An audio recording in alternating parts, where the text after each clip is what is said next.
Hello, welcome to another episode of Namtaro Talks. Today's topic will be the story of Carrie. The original book was by Stephen King, written in 1974, I believe. As a matter of fact, it was his very first book. And of course, we know there was a movie adapted afterwards. That was in 1976, starring Sissy Spacek. And then there was a remake of that movie in 2013, starring Chloe Grace Moretz. And believe it or not, in a short span of time, I listened to the Carrie audiobook, watched both of those movies. I even listened to the book called The Weight of Blood by Tiffany Jackson, which is a modern adaptation of Carrie, which is has more, let's say, racial themes and undertones, but it goes much deeper into the character development and psyche of each character and their motivations. Yeah, so it's not really Carrie herself per se, but Carrie-like characters and similar characters and their parallels as compared to the original book. So that would be The Weight of Blood. So before I continue, just a heads up. If you do not want to be spoiled by any of the Carrie stories, and I never thought I would ever be one to use trigger warnings, but I'll be honest, parts of Carrie, they are pretty graphic and violent. So if those kinds of topics or scenes make you kind of squeamish or uncomfortable, you may take a break from this episode. Well, anyways, let's begin. Yeah, so Carrie, it's interesting. I don't know how I found out about that story, but I guess there's like a part of me that's kind of drawn to stories like that kind of push the boundaries or a bit more extreme, not like the typical action or fantasy or slice of life, modern storytelling. It's kind of dark, kind of edgy. Yeah, I know, I sound like someone who shops at Hot Topic just from describing it like that, but it just stands out to you. It really captures your attention. So you're not on like an emotional equilibrium. It makes you feel a little bit shocked, a little bit angry, a little bit sad, kind of on the edge, kind of what's around the corner, what's the next thrill or suspense. Yeah, and everyone knows the story of Carrie. Well, not everyone knows, but the relative ending of it, like she goes to prom, then there's a bucket of blood poured on top of her head, and she goes crazy and uses her psychic powers to destroy the school and, in some of the works, the entire town. But the lead up to it is something that's worth explored. That's why I chose to read the book, because before that, of course, I read the Wikipedia article. I know how the story goes, like what's Carrie's like, what the teachers did, what her mom did, and what the sympathetic character did for Carrie, try to do her a favor, and what happened at prom and after prom. But let me just give you a brief summary. Yeah, so Carrie, she's been pretty isolated, sheltered, homeschooled most of her life until, I believe, like social state services said that she had to attend public school. And I believe that happened when she was in middle school. But of course, she came across as kind of like weird and quiet, and the kids, they made fun of him. Made fun of her. She was just an easy target because she acted different, she dressed different, and not to mention, it didn't really help that her mother made things a lot worse at home, because her mother is super religious, super dogmatic and pious and preachy, and it makes Carrie live in fear and puts her on edge and gives her a victim mentality, like, oh, anything can be your fault. Like, it's your fault that you caused this to happen. You should not sin, blah, blah, blah, things like that. So imagine living with that kind of upbringing, that kind of mentality where it's when they say God-fearing, like they take it to the extreme. That was the environment that Carrie grew up with. But of course, the kids at school don't really understand that. So the classic movie or story starts. Carrie, she's in the bathroom, like in the girls' locker room, and she gets her period. She starts bleeding, and then she starts freaking out, and all the girls start making fun of her. And then they start throwing like tampons at her, and then the gym teacher comes in and clears it up, and the school principal, he doesn't know what to do with the situation, so he just sends Carrie home. But of course, in between those scenes, there are little episodes where Carrie slowly begins to figure out her psychic powers, like the glass on the table breaks or the lights turn off. So one of the girls who was making fun of her, she becomes more repentant and she wants to make it up to Carrie. So she asks her boyfriend, who is like the football star player and the most popular guy in school, to take Carrie to the prom. And the boyfriend agrees and accepts. And of course, Carrie is super hesitant to the idea at first, but then she slowly warms up to it, and then she has to break the news to her mom, and she has to deal with those repercussions. But then she's happy with getting her own dress and all that. But then among the girls who were bullying Carrie, there was a ringleader, and so all the girls who bullied Carrie, they get a detention, or if they don't go to detention, they get suspended. And she's like, "Oh, it's so unfair," and then she gets suspended anyway and can't go to prom. So she and her boyfriend and his friends want to get back at Carrie.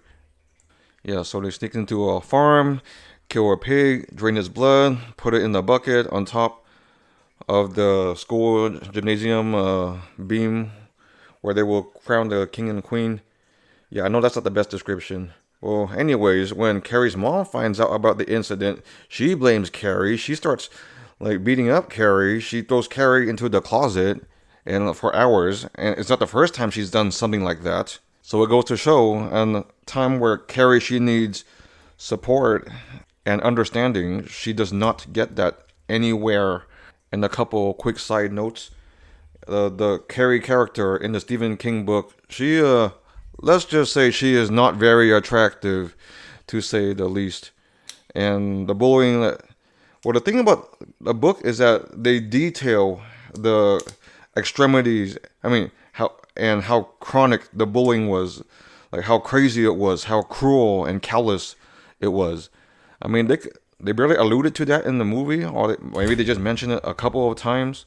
And the interesting thing about the Stephen King book is that it jumps a lot back and forth. It jumps between interviews, court cases, testimonies, research papers, the actual goings on at the time, and it shifts into different scenes and perspectives, like what's Carrie going through, and what the sympathetic girl, her name is Sue, is going through, and what the mean girl, her name is Chris, what is she plotting.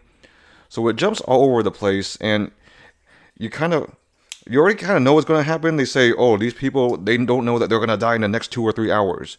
But it still keeps you intrigued. Like, you wonder how it's going to get to that point. What will lead up to that? And it gets pretty technical and scientific. Like the Carrie's telekinetic powers. Are they hereditary, or what genes are they from? Or what side of the family does she get it from? Does she get it from her mom or her dad or her grandparents?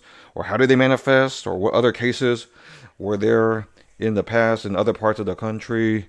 They even go into a slight background of Carrie's mom, why she became the way she was with her parents, like super liberal upbringing, and she was pretty conflicted and brainwashed with the extreme beliefs. And then she met Carrie's dad, and let's just say they succumb to temptations, but she feels super guilty about it and like holds against Carrie and takes it upon Carrie over the years. And unfortunately, Carrie's dad passes away. Yeah, so we have this girl who has little to no social interactions or experiences, going to one of the more bigger social interactions in high school, like the senior prom. Yeah, so it could be a bit overwhelming for her, but it goes smoothly at first. She's enjoying herself, like dancing a little bit, like meets up with a couple of nice friends and like the supportive gym teacher.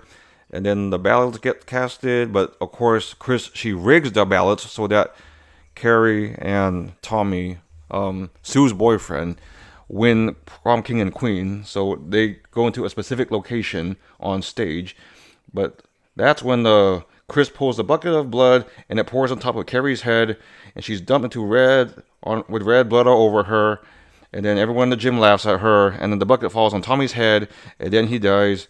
And then Carrie's like super shocked and overwhelmed and angry, and so that's when her powers really manifest. Like, she locks everyone in the gym, and then she turns on the sprinklers, and like a fire starts, and she starts like tampering with the electric wires and starts to electrocute some people. Some people are burned alive. Some people are shocked to death.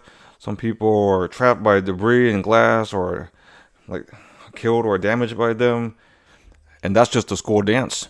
Eventually, Carrie, she goes downtown. She starts burning up the the building. She releases all the water from the fire hydrants. She blows up some gas stations, and some of it he's describing as it happens. Others, it's kind of like testimony from the witnesses. Like, oh, do you see that going on in the distance? Oh no, do you see that big explosion near the school? Yeah, so it's not always direct in your face. It's kind of alluded to. So she goes on a rampage. Then she comes home. She has a confrontation with her religious mother. And then after that, she has a confrontation with Sue. And well, that's where the book and the movie kind of divulge a little bit. Okay, I won't get into too much spoilers. I know I'm spoiling the heck out of the book already, but the confrontation with the mom, it's more subdued, you know. And Carrie, her mom gets her comeuppance, but Carrie does get very damaged, and she's like making her way away from town, very damaged. And then Sue finds her, and then she meets up with Sue, and then she Sue and Carrie, they kind of connect in a way, and Sue gets a very brief glimpse and connection psychically with what Carrie had to go through. And of course, Sue was likely the last one to see Carrie supposedly alive, and then she has to go through court cases and testimonies, and they grill her on the stand and ask her all these questions. The movie did the best it could. I mean, it cannot capture the full essence of the book, of course. The movies, well, both of them, they have to be more about the spectacle, especially the part with Carrie's destruction of the school gym. And, well, they don't really go through a Carrie's rampage downtown as much. And the casualties for the book and the movie, they're pretty different. Yeah, Carrie is much more destructive and crazy in the book. Yeah, if there was one of the works that I would place above, it would be the books. I mean, the book in front of the movie. Well, books too. You include The Power of Blood. Yeah, the Carrie character goes really crazy in that also. And I'm kind of talking at the top of my head regarding Carrie sometimes, but honestly, the whole thing could have been avoided if they just either left Carrie alone or try to understand her. Like, have you ever just had a conversation with her and see where she's coming from or what she's thinking or how she's feeling and how to help her accommodate or integrate into society and social circles? No, they just have to label her as, oh, that creepy girl who lives with that creepy religious woman in that creepy house over there. And one aspect I never truly understood was the Tommy character, Sue's boyfriend. Yeah, Sue, I mean, she tries to be righteous and tries to do a nice thing for Carrie, and she gives up her boyfriend, quote unquote, to go to prom with Carrie. And, I mean, he's a nice dude. Honestly, in the book and the movies, he is not very developed, but in The Weight of Blood, their modern retelling, there's like a bunch of they give him more of a backstory. Like, he has a sister, he has a football scholarship, and he feels very pressured, and he even begins falling for the Carrie character a little bit. And spoiler alert, in the movie, like, Tommy and Carrie, they actually kiss on the dance floor. And I was like, huh, that's kind of came out of nowhere. I mean, it's a nice touch and a nice direction to go with the story. I mean, I don't know how much it adds to it or how realistic it is, but then it's as realistic as can be as a psychic girl destroying the school prom in her town. Yeah, like Tommy doesn't even really question Sue, like, well, why should I do this for you? I'd rather go to prom with you than with Carrie. I mean, it's your fault that you made Carrie feel the way she is, but leave me out of it, you know? I mean, he was not a very developed character in the book and the movies. And the Carrie book, it was written in the mid-70s, so it was a product of its time. And I'll be honest, there's mature themes in it. There's a lot of swearing, some graphic scenes, but it's just teenagers being teenagers. It also goes into like the psychological implications and mentality of Sue and Chris, and Sue regarding, I guess, the kind of world and upbringing that she has and what kind of future she expects, and Chris regarding her mentality and her hatred of Carrie and how Carrie jeopardizes everything and symbolizes everything that's wrong in her world. And Billy, Chris's boyfriend, well, he was played by John Travolta, surprisingly, in the movie, and he was fine. He was just going along with stuff.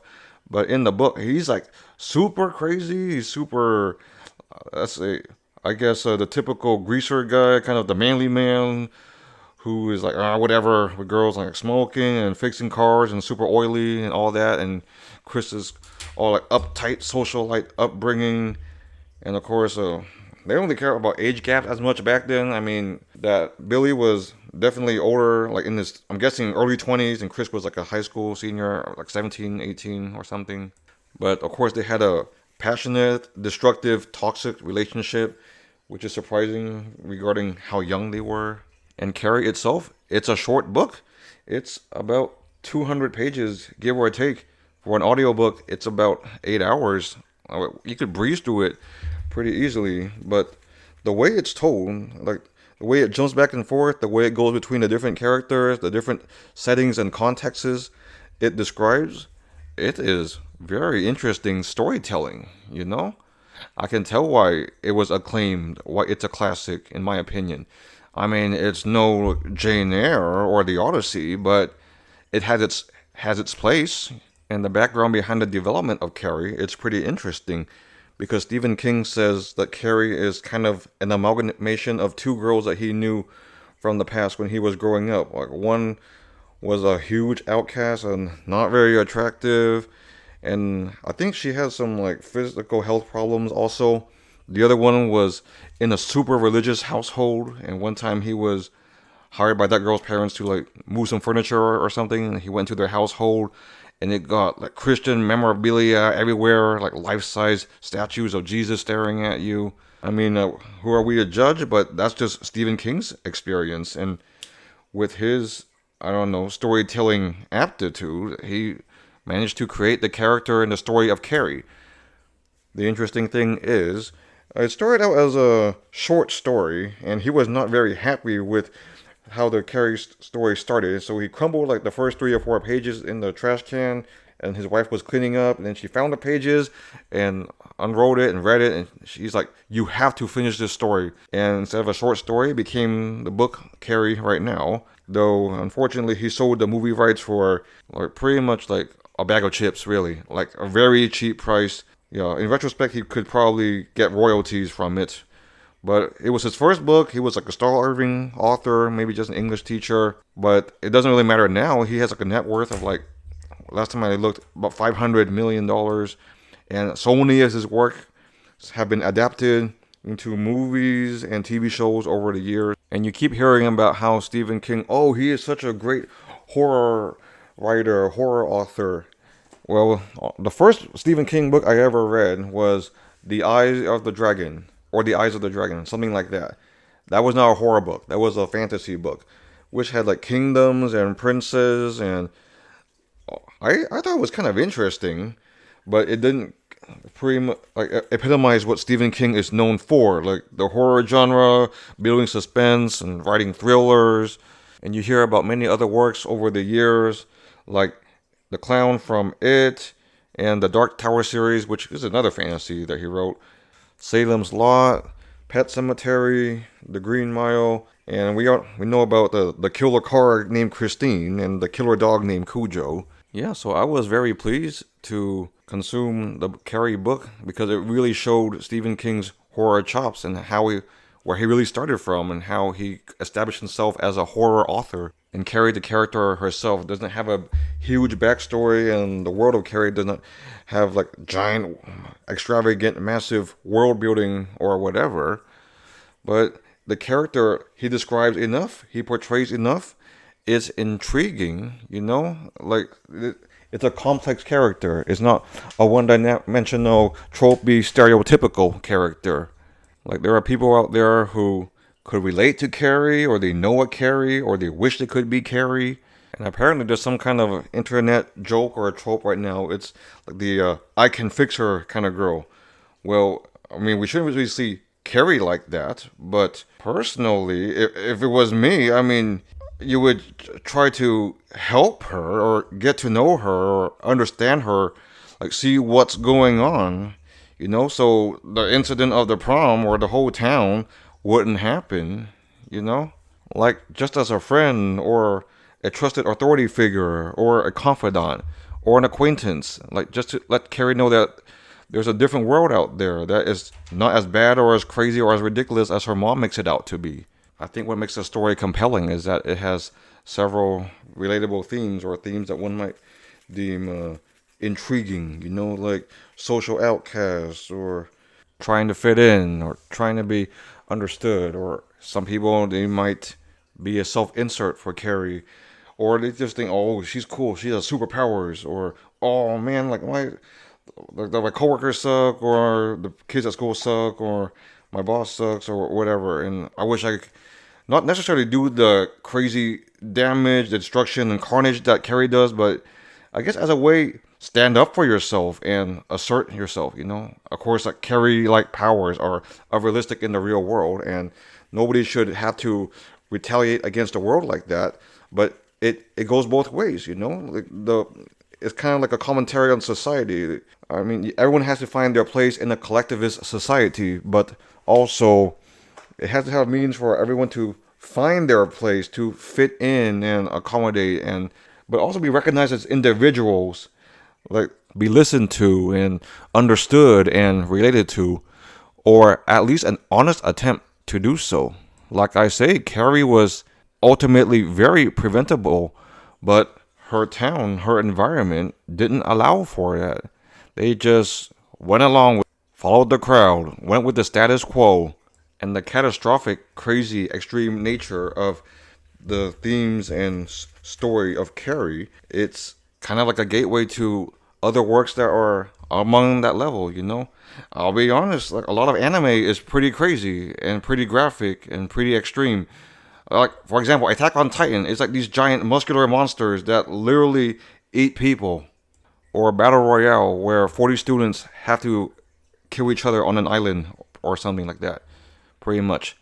I'm not saying that these stories are super awesome or the best things there are. Or honestly, there's an audience for that, and you need a stomach for that. I'm just saying, Carrie. I mean, it wasn't cheap. It there was a reason behind it. There's a intrigue behind it. There's a method to the madness behind it. That's why there is an appeal behind it. It is not a literary or cinematic marvel, but it is compelling, intriguing, and in its own weird, twisted way, relatable. Well, anyways, I've talked over 20 minutes about Carrie. I do recommend that you consume the book, whether you read it by hand or listen to the audiobook. Yeah, the audiobook, the voice actress, Sissy Spacek, she played Carrie in the 1976 movie, and she does a great job with telling the story. Yeah, and if the book intrigues you, then yeah, check out the movies. And of course, even I say the 1976 one is better than the 2013 one. I mean, I do like Chloe Grace Moretz as an actress, but in the Carrie movie, it wasn't as developed. Well, it's not really her fault. It was the director's fault. Though I don't know how the heck Amazon Prime, Amazon Plus, whatever, is going to make a Carrie series, because it is a short and sweet story, about 200 pages. The only way they can make it into a series is that they really allude to, I guess, Carrie's parents' past or what happens after Carrie. Yeah, and the Carrie movies, they only talk about the Carrie story. They don't go about the before and after, the past and the future, and the scientific articles and the court cases. So that's probably a direction the TV show could take. But yeah, that is pretty much my take on Carrie. That's right, go out, read Carrie, or listen to an audiobook. I highly recommend it. And that's it for this episode. Okay, thank you. Bye, and I'll see you next time.